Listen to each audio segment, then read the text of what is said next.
Mobile चार्जरला नमन करून मी माझ्या कथेला सुरुवात करतो. मोबाईल बेस आहे, पण हे मोबाईलनी आखी दुनिया बिघडवली.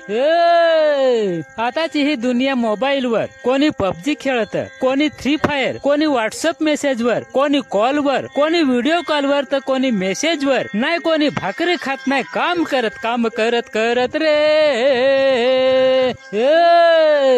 आताच हे पोसे घरी नेटवर्क नाही. कोणी हे डोंगराला, कोणी ते शिवटीला, कोणी हे भीतीला, कोणी ते दुकानावर गेम खेळायला. कोणी 20,000चा मोबाईल तर कोणी 30,000चा मोबाईल, कोणी हप्त्यावर तर कोणी रोकडी. मोबाईल घेती रे. बारीकले पोशांना आईस बासनी मोबाईलची सवय लावली. पोसे भाकरी नाही खात तर मोबाईल देतील, निजेत नाही तर मोबाईल देतील, एखादा रडला तरी मोबाईल देतील. ही मोबाईलची सवय पोशांना लावली. ज्या पोशां साळण जाते मोबाईल घेऊन जाते. याचे संगा सेल्फी घे, त्याचा फोटो पाड, याची स्टोरी लाव, त्याची स्टोरी लाव, याला मेन्शन कर, त्याला मेन्शन कर, याला कमेंट कर, त्याला कमेंट कर. हे पोशां साळण जाते काय इंस्टाग्राम वर जाते ते मला